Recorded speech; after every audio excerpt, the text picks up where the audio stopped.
대구시의회가 상임위를 통과한 조례안은 본회의에서 심도 있는 논의나 투표도 없이 무작정 의결해주고 있는 것으로 나타났습니다. 전국 유일의 역사 국정교과서 연구학교인 경산 문명고등학교에서 오늘 입학식도 무산되는 등 사태가 갈수록 악화되고 있습니다. 오늘 대부분의 학교가 입학식을 한 가운데 신입생이 불과 5명밖에 안 되는 대구의 한 초등학교 입학식 풍경을 소개합니다. 지난해 1부 리그 승격을 이루어낸 프로축구 대구FC가 다부진 각오로 모레 클래식 개막을 준비하고 있습니다. 시청자 여러분 안녕하십니까? 대구 경북 소식 전해드립니다. 대동초등학교 통폐합 과정에서 대구시 의회가 거수기로 전락했다는 보도 해드린 적이 있습니다. 대구시 의회가 감시와 견제라는 제 역할을 얼마나 해왔는지 회의록을 분석해봤습니다. 제1대부터 지금의 7대까지 대구시의회 본회의 전체 회의록을 분석해봤더니 본회의에서 투표를 한 경우는 거의 없었던 것으로 나타났습니다. 윤영균 기자가 보도합니다. 상임위를 통과한 대동초등학교 통폐합 조례안이 지난달 22일 본회의에 상정됐습니다. 그럼 의사일정 제20항부터 제22항까지 질의 토론을 생략하고 의결하고자 하는데 의원님 여러분 이해 없으십니까? 하지만 더불어민주당 김혜정 의원이 반대 토론을 신청합니다.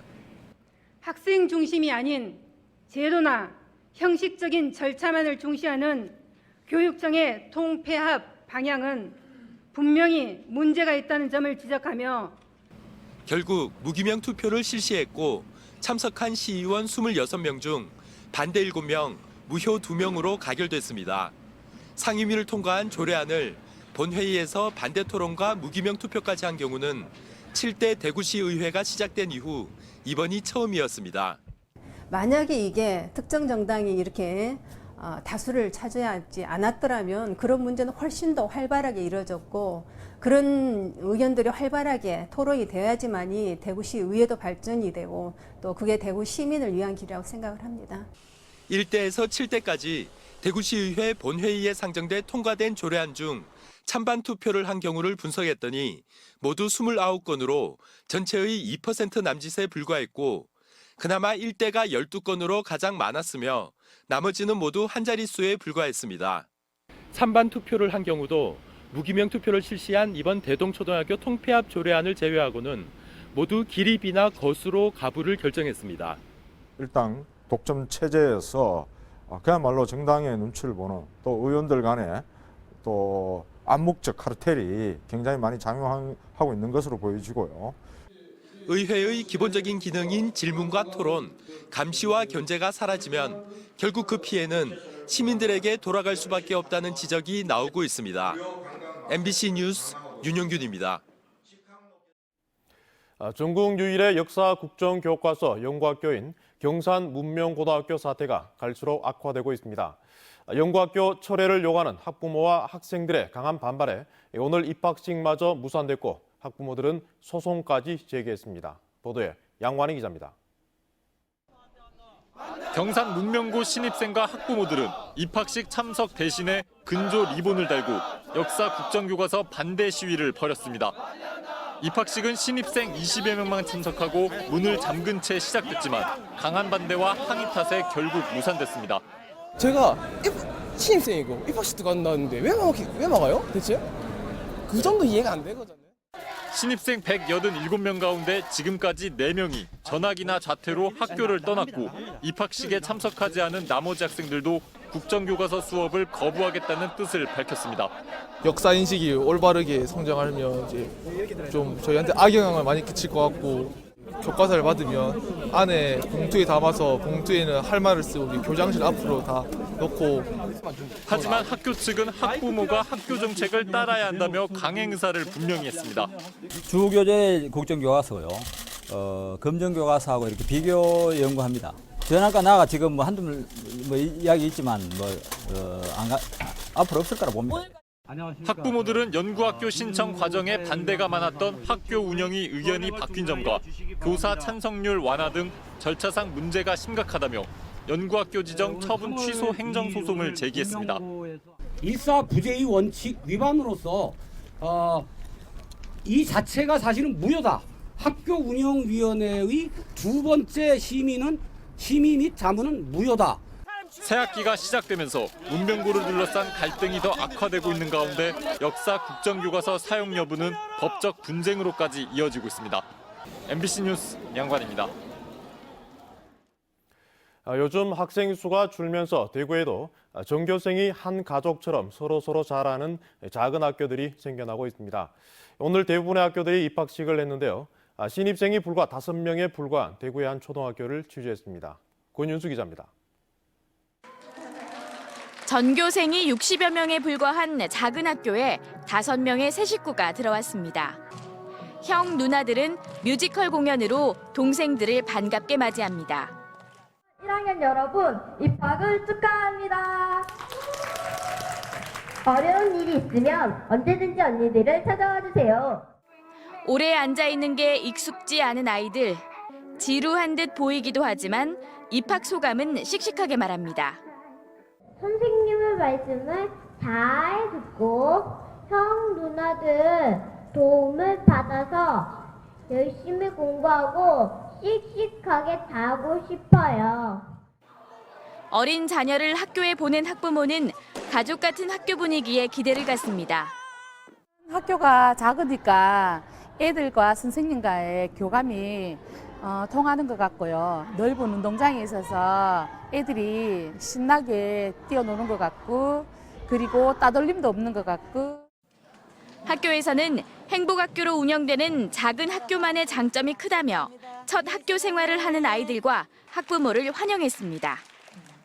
학교 폭력 제로, 기초기본 학력이 잘 다져져 있답니다. 새학년도에도 우리 조야교육 공동체가 한마음 한뜻으로 뭉쳐서 작지만 알찬 행복교육을 펼쳐나가 보겠습니다. 올해 대구 지역 초등학교 신입생은 출산율이 높았던 2010년 백호랑이띠 출생아들로 지난해보다 5.3% 늘어난 2만 700여 명이 입학했습니다. MBC 뉴스 권윤수입니다. 경북교육청이 올해 179명의 공무원을 채용합니다. 교육행정직에 66명, 운전 43명, 조리 42명, 시설 17명 등입니다. 올해는 운전과 조리 직렬 채용이 늘어 작년 채용인은 73명보다 2배 이상 늘어났습니다. 원서는 다음 달 17일부터 받고 6월 17일 필기 시험을 거쳐 9월에 합격자를 발표합니다. 봄철 건강음료로 인기인 고로쇠물이 제철을 맞았습니다. 올해는 겨울 가뭄으로 인해 생산량은 줄었지만 대신 당도가 높아 맛과 영양은 더욱 좋다고 합니다. 장성훈 기자입니다. 해발 700m가 넘는 포항시 죽장면 동대산 자락. 험한 돌산에 자리 잡은 고로쇠 나무 군락지에서 수액 채취가 한창입니다. 드릴로 구멍을 내자 맑은 수액이 방울방울 맺혀 나옵니다. 수령 30년 나무 한 그루에서 20리터가량을 채취하는데 비닐봉투나 호스를 연결해 일일이 받아냅니다. 우리 죽장 고로쇠는 700~800m 고지에서 생산하고 일교차가 심하기 때문에 맛도 좋고 당도도 좋습니다. 올해 고로쇠 수액은 오랜 겨울 가뭄으로 채취량은 줄었지만 당도는 아주 좋은 편입니다. 금방 채취했을 때보다 한 사나흘 정도 놔뒀다가 드시면 달고 맛이 훨씬 좋습니다. 죽장 고로쇠는 봄 기운이 움트는 2월 중순부터 3월 중순까지 한 달가량만 맛볼 수 있는데 오는 10일에는 산지인 죽장면에서 고로쇠 축제도 열립니다. 한편 울릉도의 우산 고로쇠 등 산간 지역마다 고로쇠 생산에 나서면서 고로쇠가 봄철의 대표적인 건강 먹거리로 자리매김하고 있습니다. MBC 뉴스 장성훈입니다. 올해 1부 리그로 승격한 프로축구 대구FC가 K리그 클래식 개막을 준비하고 있습니다. 이미 출정식까지 마친 대구FC는 모레 광주 원정을 통해 4년 만에 클래식 무대에 복귀합니다. 개막을 앞둔 대구FC의 각오 서권 기자가 전합니다.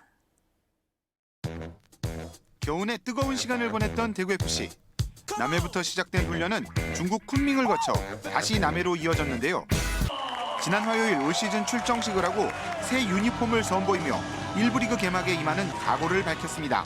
겨울 동계훈련에 많은 땀방울 흘렸습니다. 정말 혹독하리만큼 열심히 최선을 다했습니다. 우리 선수들 너무너무 자랑스럽고 이 선수들의 이 혹독한 훈련, 이 결과물이 이 시즌에 좋은 결과물을 낼 수 있게끔 최선을 다하겠습니다. 선수단과 엔젤클럽, 각계각층의 관심과 서포터즈들의 격려 속에 펼쳐진 출정식에서 권영진 시장은 뜨거운 응원으로 긴 시즌의 시작을 알렸습니다. 축구는 대구다! 대구FC 화이팅! 감사합니다. 화려한 전력 보강보다 팀의 내실을 더하며 시즌을 준비한 대구FC. 올해 광주원정을 통해 K리그 클래식 복귀 무대를 펼칠 대구FC는 다음 주 토요일 인천과의 홈 개막전을 통해 홈팬들에게 치열했던 겨울의 결과물을 선보일 예정입니다.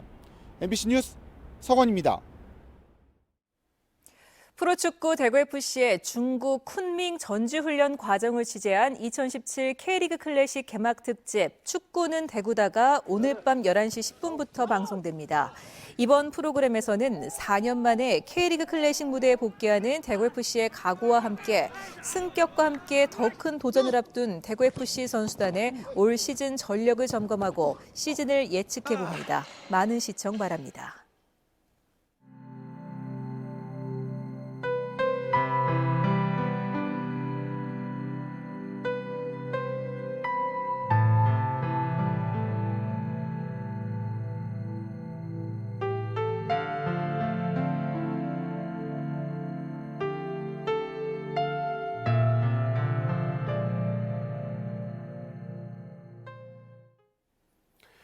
공사 현장 중장비에서 잇따라 발생한 기름 도둑을 잡았는데 사정을 잘 아는 동료 굴착기 기사였습니다. 기름값이 오름세를 보이자 도둑질한 것으로 보이는데 자칫 동료들을 큰 위험에 빠뜨릴 뻔했습니다. 보도에 김기영 기자입니다. 경찰의 급습으로 붙잡힌 절도범의 차 안에는 10리터들이 기름통이 즐비합니다. 훔치기 좋도록 잠금 장치가 달린 호스를 별도로 만들기까지 했습니다. 우리 이 호스 입으로 빨아요, 그러면? 입으로 빨아갖고 이렇게 빼내는 거예요. 훔친 기름은 외진 곳에 있는 고철업자에게 작물로 넘겼습니다. 고철 야적장에는 10리터들이 53개, 2드럼 이상의 기름이 보관돼 있습니다. 울진과 영덕, 안동 등 경북 일대 공사 현장 중장비에서 1,000만 원 상당의 기름을 훔친 도둑은 작업장 사정을 잘 아는 동료 기사였습니다. 굴삭기에는 시건 장치가 있지만 오히려 이를 파손하고 기름을 훔치기 때문에 연료통을 아예 잠궈 놓지 않습니다. 시건 장치 해놓으면 그 유리창이라든가 뭐 이런 거 그 기름 게이지 그런 거를 망치로 깨기 때문에 더 큰 피해를 줄이기 위해서 그냥 열어놓고 다니는 겁니다. 기름이 가득 들어있는 줄 알고 산속이나 가파른 곳에서 작업하다 낭패를 당할 수도 있습니다. 다음 날 기사들이 아무런 의심 없이 그 중장비에 올라타서 높은 데 올라가서 작업을 할 경우 갑자기 기름이 떨어질 수가 있습니다. 그럴 경우에는 굉장히 위험합니다. 경찰은 기름을 훔친 44살 A씨를 구속하고 훔친 기름을 사들인 고철업자 42살 B씨를 불구속 입건했습니다. 기름값이 조금 오르면서 기름 도둑이 다시 설치고 있습니다. MBC 뉴스 김기영입니다. 사드 배치 반대 송주화 김천대책위원회는 그저께 국방부 장관을 상대로 환경 영향 평가나 주민 설명회 등을 따르지 않고 사드 배치를 강행하고 있다며 서울행정법원에 소송을 제기했다고 밝혔습니다. 또 민주사회를 위한 변호사 모임과 함께 군사보호시설구역 지정 없이 철조망을 친 행위 등을 문제 삼아 공사금지 임시처분 신청도 낼 계획입니다. 대책위는 대권주자와 국회에 사드 배치 부당성을 알려 차기 정권에서 사드 배치 여부를 판단하도록 할 계획입니다. 더불어민주당 경북도당은 경산시 의회가 최근 우수사례 견학을 위해 경기도 의왕시에 갔다가 채용 청탁 위증과 위증교사 사건에 연루돼 서울구치소에 수감된 최경환 의원의 보좌관을 면회한 것은 공과 사를 구분 못한 처사라며 유감을 표하고 경산 시민들에게 사과할 것을 촉구했습니다. 경산시 의회는 지역구 수건사업 예산 확보에 기여한 지역 국회의원 보좌관을 면회하자는 얘기가 나와 면회를 갔을 뿐 다른 의도는 없다고 해명했습니다. 환경부 산하 국립낙동강 생물자원관은 낙동강 유역에 살고 있는 식물성 플랑크톤 203종의 국영문 도감을 발간했습니다. 국내 전문가들이 수년간 축적한 자료로 플랑크톤의 종명과 출현 시기, 서식 환경 등 생태학적 정보를 사진과 함께 수록했는데 자원관 도서관에서 열람 가능하고 4월부터는 판매할 예정입니다. 플랑크톤 도감은 한강 권역과 팔당호 도감이 있지만 간단한 생태 정보만을 다뤘습니다. 한국농촌경제연구원의 조사 결과 이달 들어 돼지 킬로그램당 평균 가격은 지난해 같은 기간보다 10에서 최고 17.5% 오른 4,400원에서 4,700원으로 예측됐습니다. 닭고기 값도 조류 인플루엔자의 영향으로 킬로그램당 육개 산지 가격은 지난해보다 최고 45% 오른 2,000원으로 예상됩니다. 오리값도 50% 정도 오른 8,000원에 이를 것으로 보이지만 공급 물량이 늘어난 소고기의 평균 도매값은 10% 정도 내린 16,000원 선으로 전망됐습니다. 오늘 낮 12시쯤 김천시 아포읍의 한 타이어 재생 공장에서 불이 나 2시간 만에 꺼졌습니다. 소방당국은 이 불로 인명피해는 없었지만 폐타이어가 타면서 연기가 많이 나 진화에 어려움을 겪었다고 밝혔습니다. 경찰과 소방당국은 정확한 화재 원인과 재산 피해 정도를 조사하고 있습니다. 경상북도 산림환경연구원은 오늘부터 일반인들에게 각종 조경수의 묘목을 판매합니다. 이번에 판매하는 나무는 향토 수종인 이팝나무를 비롯해 강송, 단풍나무, 배롱나무 등 산림환경연구원에 심어져 있는 47종 3만여 그루로 관상수, 꽃나무 등 도심 녹지 공간과 가정 정원에 심을 수 있는 다양한 수종들입니다. 대구 영북 소식이었습니다.